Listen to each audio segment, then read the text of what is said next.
This time on the Dan, we're getting real greasy. You know, this whole thing's gonna blow sky high. Okay, last time we turned this radio on, it did not have any sound. We replaced a couple tubes. It didn't help at all.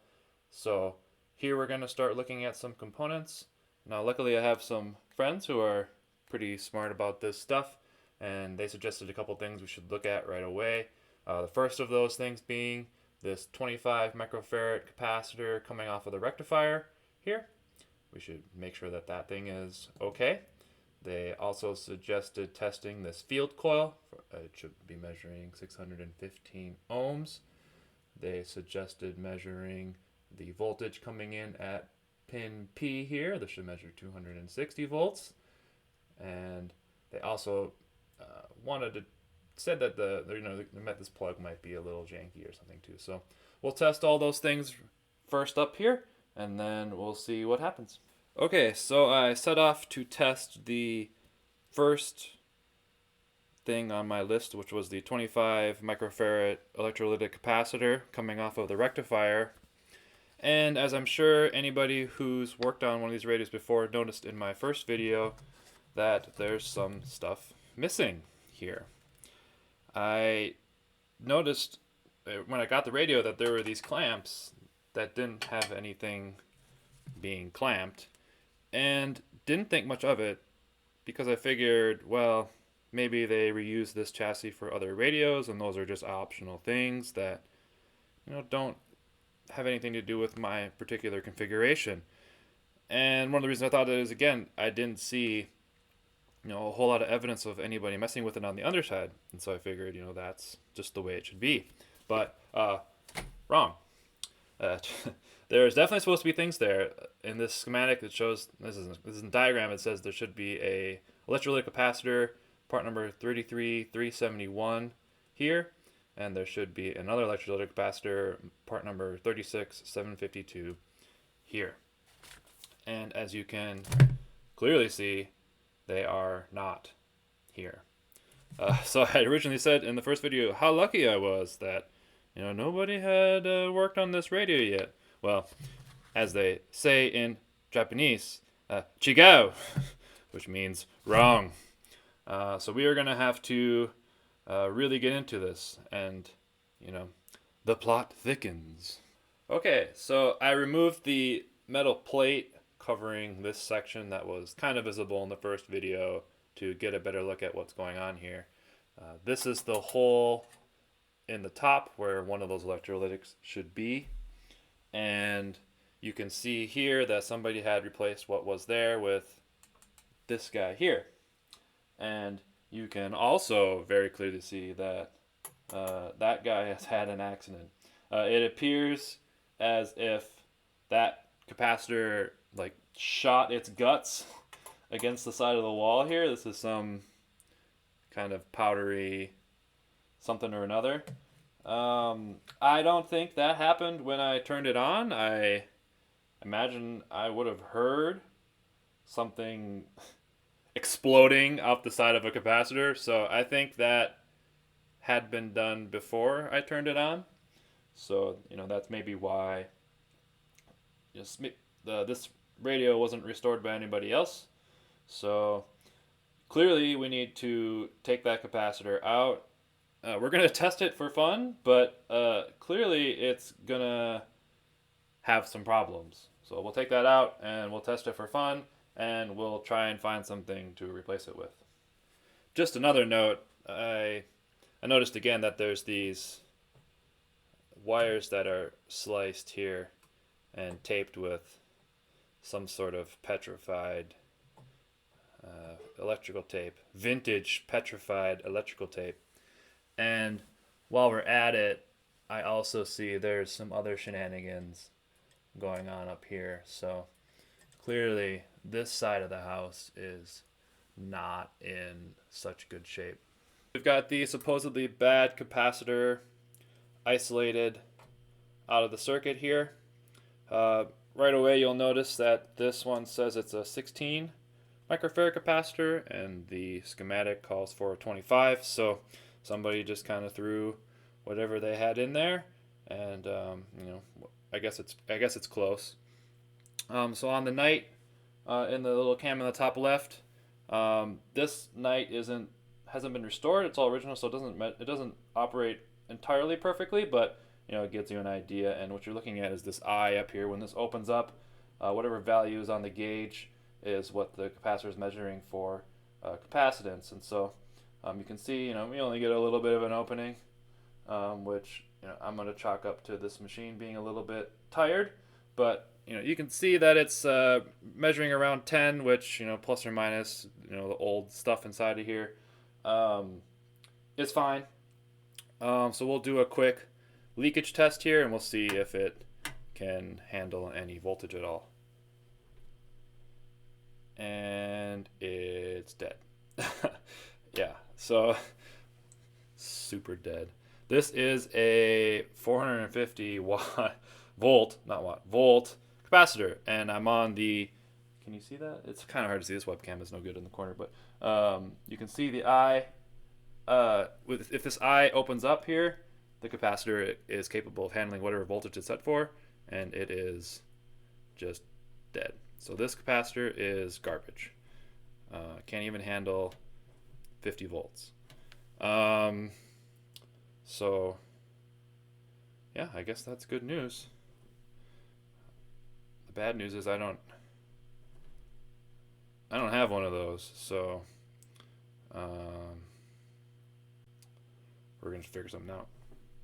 While I think about what to do with the capacitor situation, we may as well test this field coil as well. According to the schematic, these two wires here are the ones that are for the coil. And so those should be with speaker plug prongs up on the right side. So we have our speaker plug here. The right side should be those two wires. So we'll give those a quick test.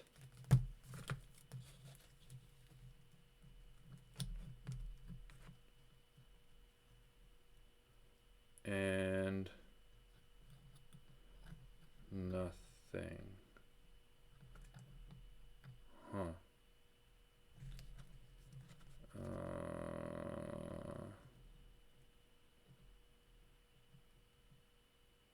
That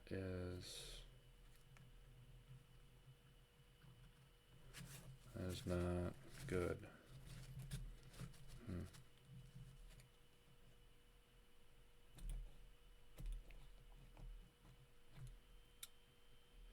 Yeah, that's nothing. What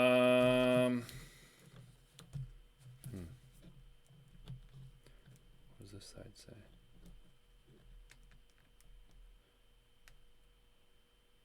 The other side says 725 ohms.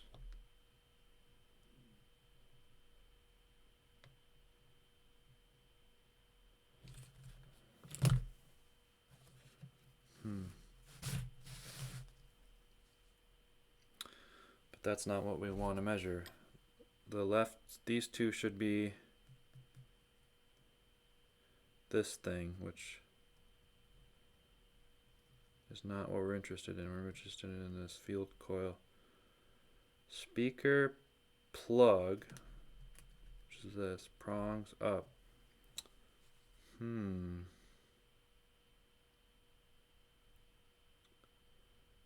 I guess that's not good. So we have a dead field coil as well. Man, that is unfortunate.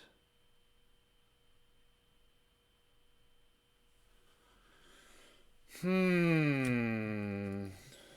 I don't know what to do about that. Testing that old school capacitor again, and it's actually showing 24, 25 microfarads, which is amazingly spot on. So it seems to have aged like a fine wine. So I have a bunch of other capacitors from projects I've been working on. And these are kind of hard to see in the camera, but these are 47 microfarad, 250 volts. And I read online that supposedly you could take two capacitors of the same type and connect them in series, and you would get half the capacitance and twice, quote unquote, the voltage. That's also what I've done here. These are 47, and if you half that, that's 25.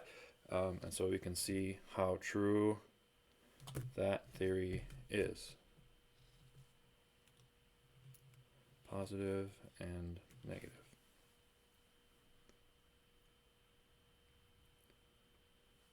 So amazingly enough, that appears to be true. We're getting 22 microfarads, and in theory this can handle 250 volts, although I'm sure the capacitor that's first in line will probably get blown to smithereens in a relatively short amount of time. But for testing purposes, at least until I can get the right one, we can try using this and see what happens. Here's what we've got here. We've got the two capacitors in series. We've got positive over here and negative going to ground. Obviously this is not very safe, so we're not going to be moving this around too much while we power this up, but we are going to at least see if we are getting any different of a wattage draw. I don't know if I'm measuring that field coil right, but you know, I don't have something spare to test that with now, so we're just gonna see if this capacitor changing helped at all or not. So we're gonna power this up with the ISO tap. We're on 100 volts right now. Switch this over to watts. And hopefully it doesn't melt down. Let's see what happens.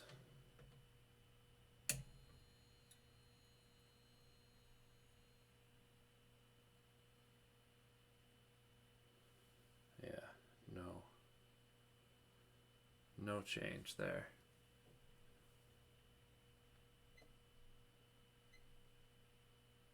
Let's go up to the 120.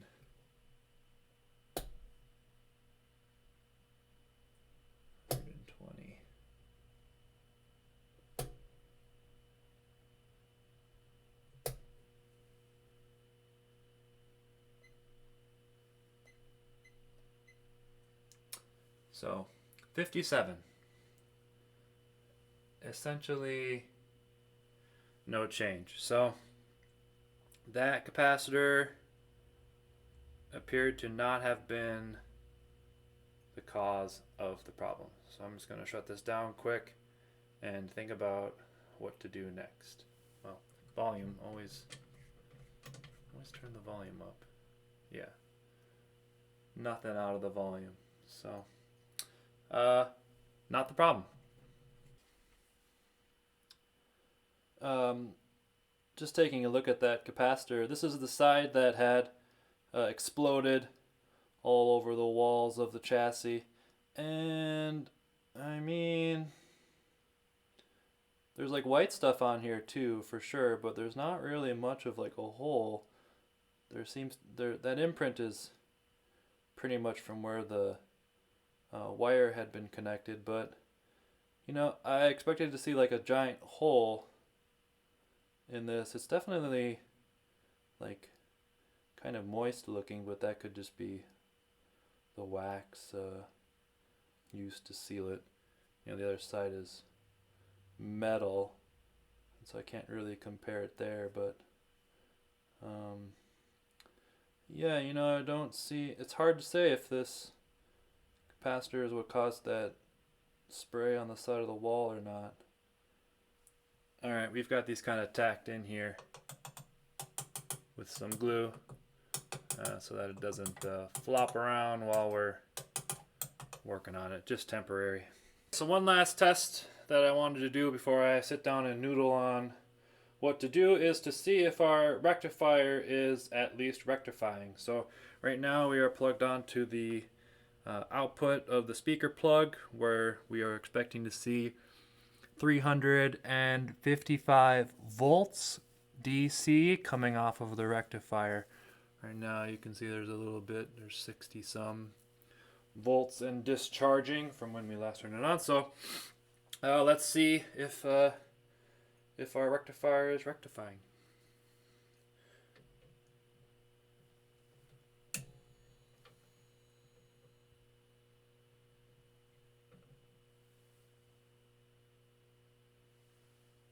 Yeah, it is.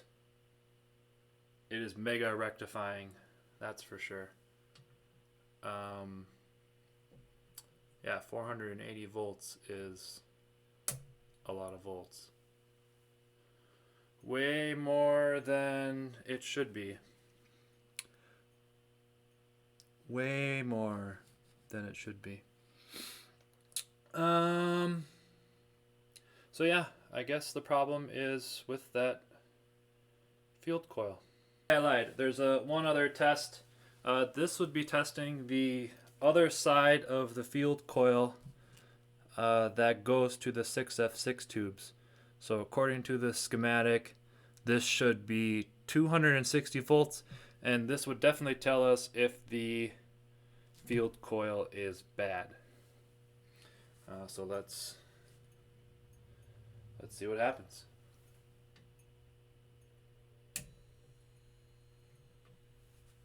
All right, we are on. We're still using 57 watts or whatever, but we are getting negative voltage. So I suppose that for sure means that our field coil is no good, seeing as how it is not.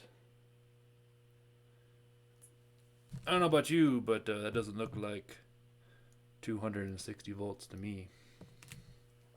So I think that's the problem. What we have here is a 1000 ohm variable resistor out of a different project I was working on. And the idea is we can use this in the place of the field coil, since the field coil is supposed to be 615 ohms. Now this is rated at 0.2 amps, so I would imagine it's not able to handle as much as the field coil can. So we're gonna run this on the variac again, just to verify our hypothesis that the field coil is bad. And so, if you adjust this here,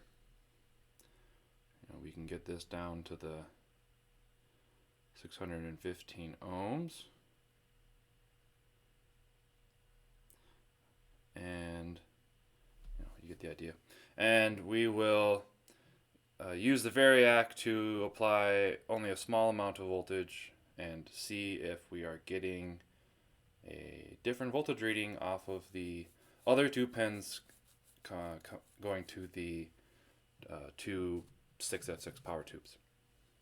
We're all set up for our next experiment here. We've got the 1000 ohm variable resistor attached to the two prongs where the field speaker coil connects to the chassis here. Currently that field speaker coil is open and doing nothing, and so we've substituted this variable resistor for the choke functionality that the field speaker coil was doing for us. And the objective here is to measure the voltage on the 6F6 power tubes and confirm that by Replacing the field speaker coil, we are getting more than 1 volt on those power output tubes. And, that would confirm that at least the current primary issue we need to fix is this field speaker coil. Now you can see on the digital multimeter that the variable resistor is currently set up for 614 ohms. So that's more or less what it calls for in the schematic. Now, since this variable resistor is only rated for 0.2 amps, obviously this setup is making me more than a little nervous. So we'll be using the Variac to only apply a small amount of power to the system. That's just enough to confirm what we think, and we won't be going for a full power up under this situation until we can find a legitimate replacement for the field speaker coil. Now we're gonna power this up, and I'm really glad to be recording this, since it's more than likely that this whole thing's gonna blow sky high. So it'll be interesting to see what happens here. All right, so we're ready to get this party started. We are going to switch on the Variac here, and it's set to nothing right now, so it's not going to do anything, but we'll bring it up to 50-ish volts so that the kilowatt turns on.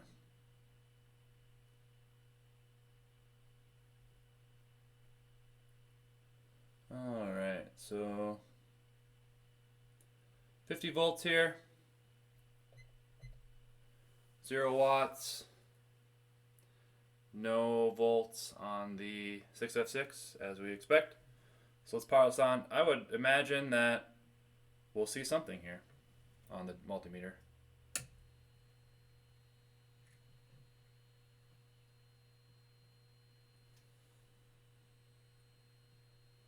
Oh, look at that.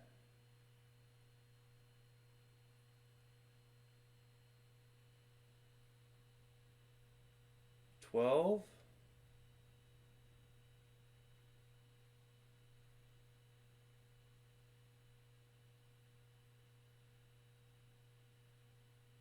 That's actually way more than well, it's supposed to be 260.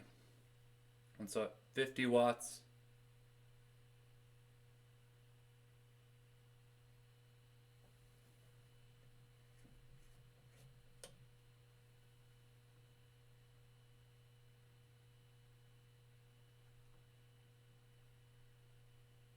Yeah, we're at 36 and climbing.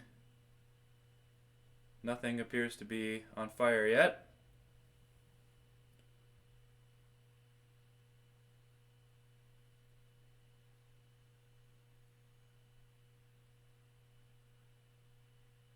This is now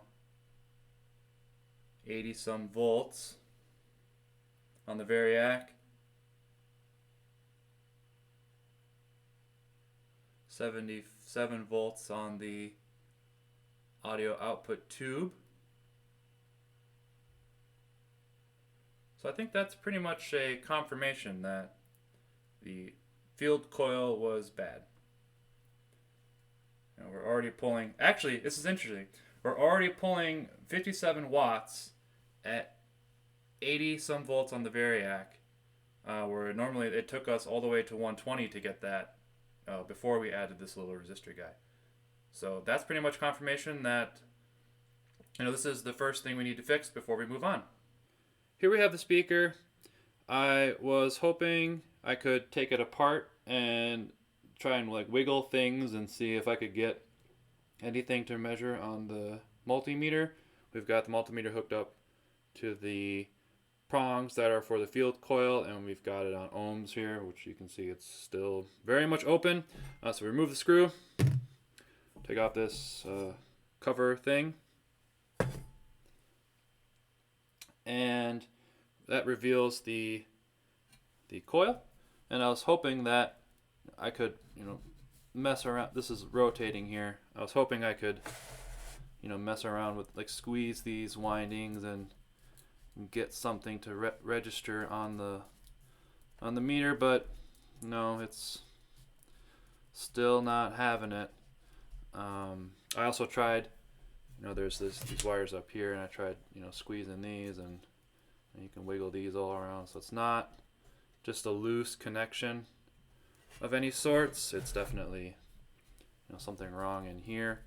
It's not just coming to life by any sort of squeezing or rotating of it. And it really doesn't look like it's all that serviceable.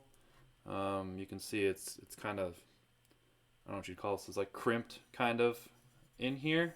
There's some sort of, this is like super thick metal, so I don't know if I'll be able to get that open or not, to see if I can get it out and work on it anymore. But for now, at least, it wasn't an easy squeeze to get something out of the meter. So there's something seriously wrong with this coil, which is going to make it no good for us, unfortunately. That wraps up part 2. What did we learn this time? We learned that our supposedly never been serviced before chassis has absolutely been serviced at least once in its lifetime. We found some things on the schematic that are missing or have been replaced on our chassis, and it's kind of a bummer because the person who had worked on it removed the silver capacitors, those little like silver towers, and I really like the way those looks, and I would prefer to just restuff those with newer capacitors to retain the original look. So it's definitely a bummer that we don't have those, but we continue on nonetheless. So yeah, we created a replacement capacitor for that one that we were investigating. We found that didn't have any effect on the machine, so we moved on to the field coil part of the house, where we found a 1000 ohm variable resistor that we used to substitute as the choke for the field coil, which is what the field coil was doing before. That definitely had a positive impact on the watt meter. We were able to pull many more watts than we were at 80 volts before. So yeah, we were able to pull the 57 watts out of like 80 volts versus at 120 volts without the choke in there. So it's definitely something we need to fix before we can move on. We found out that unfortunately it wasn't a simple problem with like a wire with like a janky wire on the speaker. We took the speaker back off. We kind of squeezed it and massaged it, and nothing came to life there. So that's definitely it's definitely a goner. If I can manage to get that crimp connection thing off of there and pull off the windings, maybe you can bring it back or something. But for now, at least, it looks like this speaker's a goner. But the good news is we've made progress, and you can always replace the speakers with other things. You can get creative there too. So that's gonna be it for this time. Thanks for watching, and we'll see you on the next one.